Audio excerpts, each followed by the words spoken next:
वंदे मातरम मेरे सभी देशवासियों को। मैं मनीषा हाजिर हूँ हमारे देश की छोटी छोटी सी खुशियों को लेके। तो आइए चलिए मैम आज लेके चलती हूँ आपको अपनी कज़न सिस्टर से मिलवाने।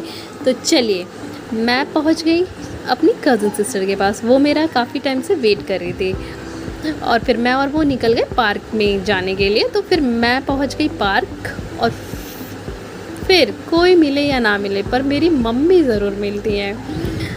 तो मौसम आज का काफ़ी अच्छा था, बहुत अच्छा था, बारिश भी हुई थी यहाँ पे। और कोई मिले या ना मिले पर मेरी मम्मी रहेंगी मेरी मम्मी तो रहेंगी, कोई रहे या ना रहे भी। तो फाइनली मैं पहुँच गई अब थोड़ी मस्ती करने। बहुत मस्ती तो काफ़ी करी आज मैंने। और फिर पहुँच गई अपनी संघर्षों की सीढ़ी चढ़ने। इतनी मशक्क़तों के बाद, इतनी संघर्षों के बाद मैंने अपनी सीढ़ियों चढ़ी थी। उस बच्ची से पूछ के जो लटक रही है अब मैंने अपने लक्ष्य को प्राप्त कर ही लिया। फिर वहाँ से फिर फाइनली मेरे को बड़ा मज़ा आया वहाँ से बैठ के। और फिर मैंने बोला मैं पहुँच तो गई पर मैं उतरूँगी कैसे। फिर उसके बाद अच्छा लगा काफ़ी वहाँ पे बैठ के। वैसे तो मैं चढ़ती नहीं कभी, पर अपने लक्ष्य को प्राप्त करना था मुझे, इसलिए मैं पहुँच गई। और व्यू देख रही थी मैं वहाँ से। व्यू बहुत अच्छा था, बहुत ही अच्छा व्यू था।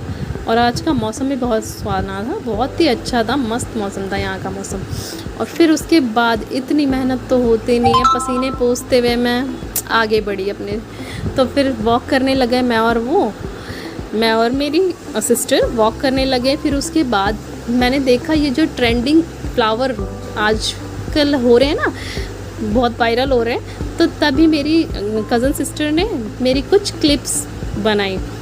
क्लिप्स वीडियोस बनाई। और फिर उसके बाद देखे मैं सूंघ तो ऐसे रही हूँ जैसे कितनी ही खुशबू आ रही है, पर कुछ भी खुशबू नहीं थी उसमें, एक पैसे की खुशबू नहीं थी। और फिर उसके बाद मैं निकल गई अपने घर की और पार्क से निकल गई। और फिर उसके बाद पार्क से निकलने के बाद पहुंच गई अपने गेट तक, अपनी कॉलोनी के गेट तक। फिर करा इसे मैंने बाय बाय। और फिर उसके बाद मैं भी पहुंच गई अपनी गली में। और फिर मिलते हैं नेक्स्ट मिनी व्लॉग में। Bye bye.